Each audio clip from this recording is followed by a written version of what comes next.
Hi guys! So, if you follow me on Instagram, you will have seen yesterday in my stories that I was in A&E. That was a fun day. Not.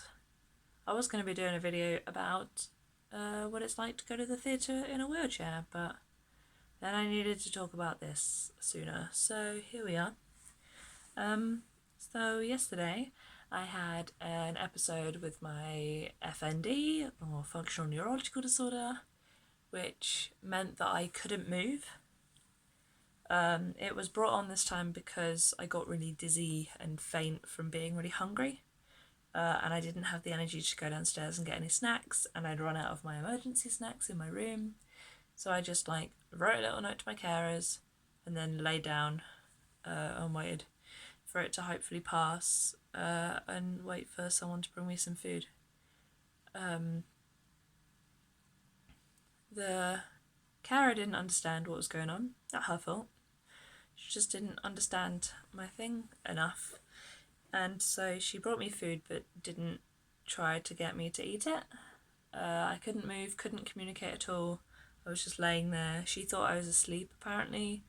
And then she left. And because I'm aware of everything that goes on while I'm experiencing these sort of things, it's very scary because I started to my breathing went really shallow.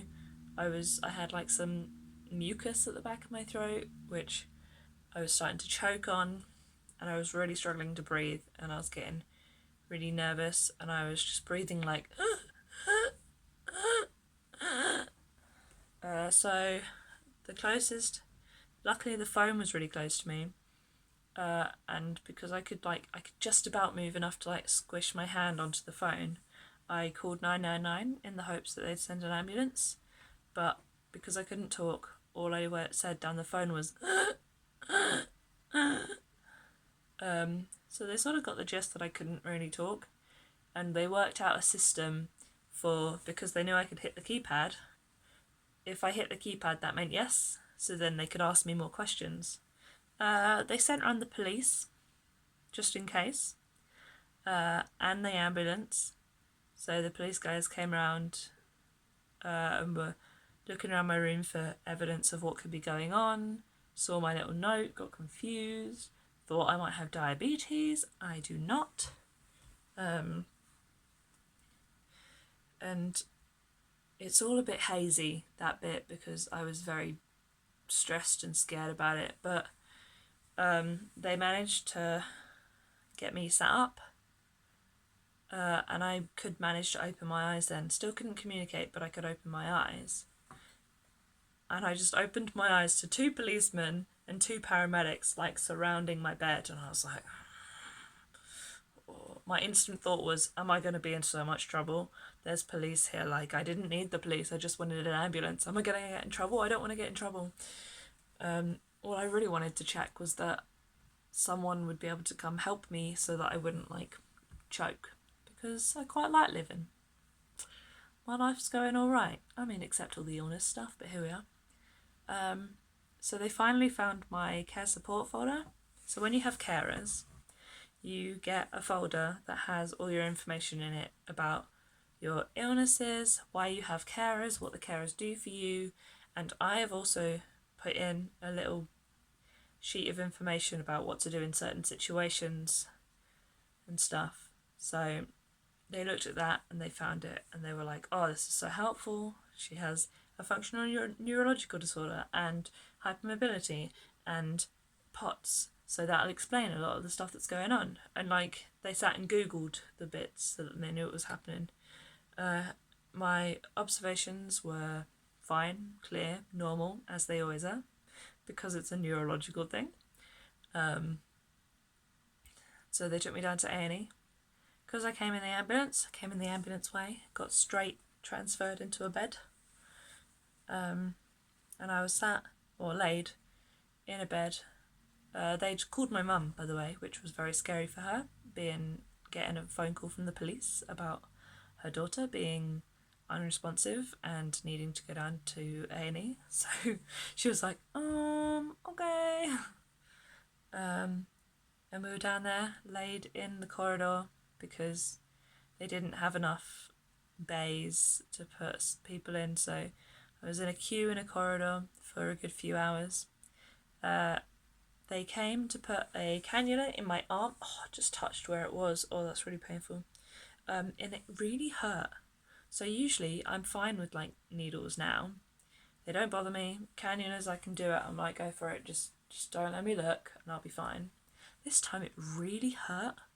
And because with a functional neurological disorder, your non-movement and non-talking and non-communicative stuff is just your brain not quite getting, so the signals to your brain get confused. So because if you get distracted from that a lot better, it tends to work better to get you working again. So when they shoved the cannula in my arm, it hurt so much. I shouted and cried. I could talk normally, my breathing was fine, and I could just about move my arms again because it had kick-started my system. By this point, by the way, I'd only had breakfast. I had breakfast at like 8:30. This point was about 4:30 in the afternoon. So I was very hungry as well, which wasn't helping. But yeah, so by the time they got me into a cubicle, I was okay, and I was just sat there going, yeah, I'm fine, can I just see the doctor so I can go home? Because being brought in by an ambulance, the doctor has to come see me to check. I can't just go, hey, I'm fine, I'm going to go now, you know? And I felt really bad because the doctor just came in and went, oh, so you're okay? Like she'd been confused about why I'd been there. But it's not my fault. I didn't mean it. I just wanted to check that I wasn't going to die. I had to wait for the doctor for ages. It was a good couple of hours before the doctor actually came to see me. After I'd been put in the cubicle. By which point I was super bored, ready to go. Like, kept walking around the little cubicle bit. And then they finally sent me home at about 9:30 at night. I had called the ambulance at 2:15.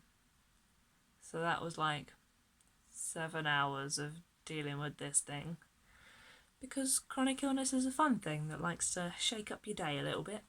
Really didn't want that. So now I am absolutely shattered and feel rough today. Spending the day in bed watching Netflix so that I don't have to do anything and I can just recover from it. It was a very stressful day. And by the way, I'm not like blaming the A&E department for being really slow. The issue is they keep building new houses around here, bringing more people in, and they still have the same hospital. So I go to Frimley Park, which covers quite a large area, but doesn't have enough capacity to cover that area, and still they're building more houses which will bring more people in, and they're not building more hospitals and more stuff to help. So they don't have enough staff, they don't have enough space, they don't have enough time, really. There's always a queue backed up of people, and I just felt really bad because I was like, I feel like I'm just wasting people's time here, and that I'm the problem with the system and stuff. But I did need to get checked out. Like, I was struggling to breathe. I couldn't move at all. But by the time the doctor came to see me, I was fine. Because that's the way it works sometimes. And it's very dumb. So that was my day. I really hope I don't have to go back to A&E anytime soon, because it's been too many. But this is my first A&E trip of 2020, so guess that started it off. But yeah, hope everybody else has had a better week. Bye!